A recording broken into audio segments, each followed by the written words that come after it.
Assalamualaikum warahmatullahi wabarakatuh. Bismillahirrahmanirrahim. Alhamdulillahirabbil alamin. Assalatu wassalamu ala asrafil anbiya wal mursalin wa ala alihi wa sahbihi ajmain.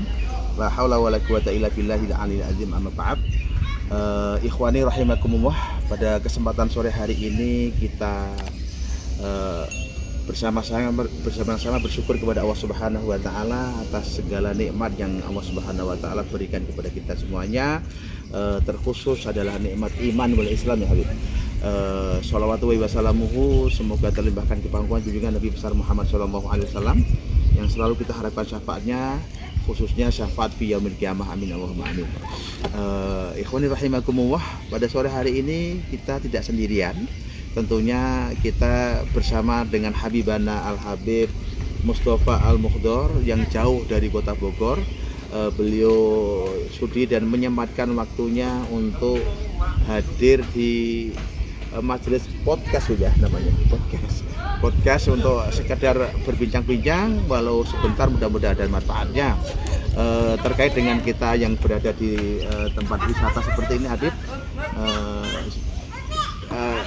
Satu hal yang sangat luar biasa sekali, kita melihat ciptaan Allah Subhanahu wa taala yang sangat indah, yang sangat luar biasa.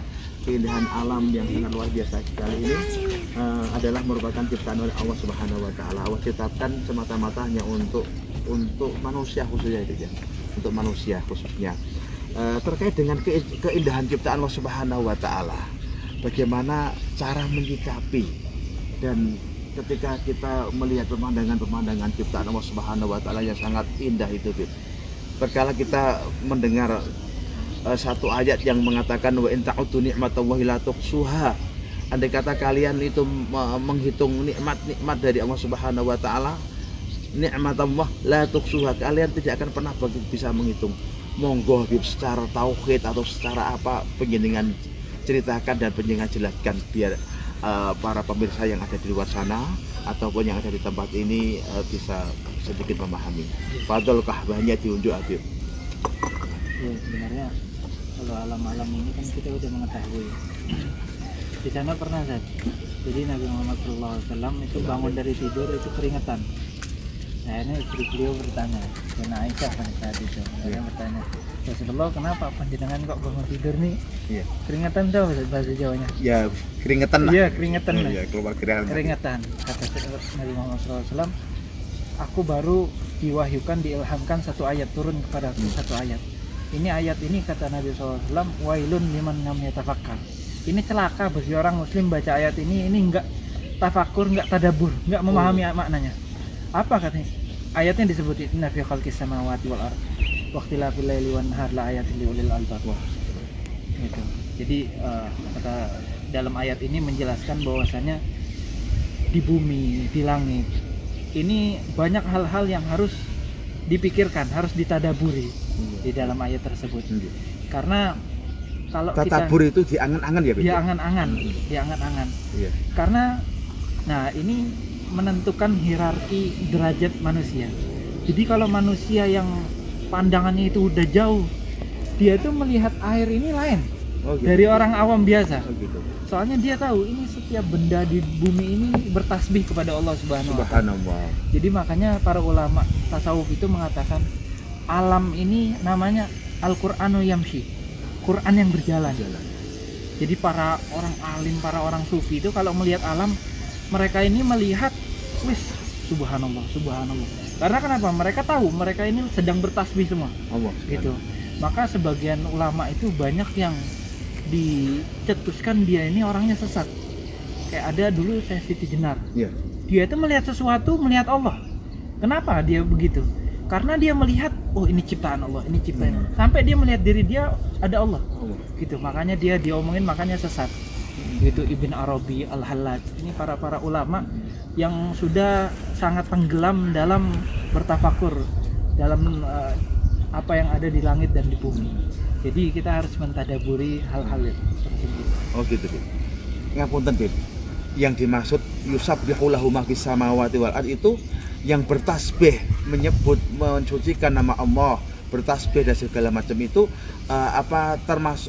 khusus terkhusus benda mati, benda hidup atau mati atau makhluk yang bernyawa atau yang sudah mati, apa semuanya, Bib? Enggak semuanya. Oh. Jadi kalau di Islam itu Ustaz, kita ini bukan menghormati sesama manusia aja. Bahkan kita hewan itu kita hormati. Mereka punya kehormatan masing-masing. Nggak sampai di situ. Benda mati Rasulullah itu menghormati, dianggap hidup. Makanya Rasulullah mengatakan Jabalun Uhudun. Jabalun yuhibbuna wa nuhibbu. Artinya Beb? Apa namanya? Gunung Uhud ini Iya. yang mencintai kita dan kita mencintai gunung, padahal gunung loh yang benda mati. Makanya itu bisa diambil pengertian ini pelajaran Islam. Kalau kita praktekin ini, subhanallah, kita bakal memuliakan batu, kita muliakan. Jangankan manusia yang hidup, ini batu. Gitu. Lah gitu. Nah, iya, Nah, terkait dengan perbatuan, Beb. Orang itu kan memuliakan batu kalau sudah jadi akik, Beb. Dan mereka itu justru malah milih-milih ya toh. Ada kali maya, kali apa, kali sangker. Tapi kalau batu-batu yang selain batu yang dipakai kok tidak dimuliakan dalam arti artinya kan harusnya kan harus sama rata gitu ya. Ya mungkin itu kalau untuk perhiasan memang berbeda nanti. Soalnya Rasulullah SAW pernah ngambil batu gitu Ustaz. Batu itu diputar-putar gitu sama Nabi. Dulu waktu itu sahabat Abu Dzar namanya melihat itu batu itu bertasbih langsung di tangan Rasulullah SAW. Berarti kan kita tahu bahwasanya batu pun bertasbih kepada Allah Subhanahu wa taala. Monggo akan diunjuk Beb ini. Sebentar lagi kita ikhwani rahimakumullah, ikhwati rahimakumullah. Terkait gini Beb, kita akan menyinggung sedikit tentang fikih Beb. Tentang kita melihat air yang ada di bawah ini kan sedikit berubah warna ya Beb ya, atau keruh gitu. Dalam segi fikihnya Beb, ada ma'ul mator, ma'ul bahar, ma'ul segala macam. Air yang tergolong air yang sudah berubah warna karena sesuatu yang mencampuri ini, yang mencampuri dan merubah warna daripada zatnya air ini, apakah termasuk bisa dikatakan tohir mutohir Beb? Jadi di mazhab kita Syafi'i itu air ada dua, ada yang kulaten, ada yang Dunal kulaten. Kulaten ini para ulama mengatakan sekitar 170 liter lah. 170 liter itu kulaten lebih. Pak Aksar. Nah, air yang 170 liter apabila kejatuhan sesuatu sampai merubah. Ini kan udah sampai kulaten. Ini enggak enggak menajiskan dia. Dengan artian airnya masih bisa kita pakai untuk bersuci. Cuman kalau di bawah itu enggak bisa kita pakai bersuci kecuali air itu tidak berubah apa-apa.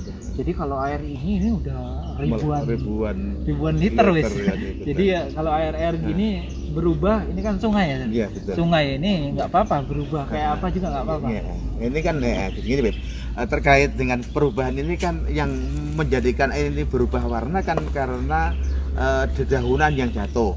Tapi kalau seandainya berubahnya meskipun airnya itu banyak seperti ini, kemudian yang tercampur dengan najis bahwa kotoran manusia atau kotoran apa yang sifatnya itu najis dan menjadikan berubahnya air meskipun banyak tetap najis apa bisa? Ya, kalau airnya lebih dari 2 kula yang kita katakan tadi, walaupun kemasukan najis selagi tidak berubah, selagi tidak berubah. Cuman kalau kemasukan sesuatu yang tidak najis dan berubah, walaupun airnya itu lebih dari 2 kula itu nggak apa-apa kita pakai itu. Jadi tohir tetap. Yang Anda maksud tadi kan adalah tercampur dengan barang najis yang menjadikan warna, rasa, bau dan warnanya berubah. Itu disebabkan karena benda najis itu meskipun lebih dari 2 kulaten fa aksar tetap itu najis.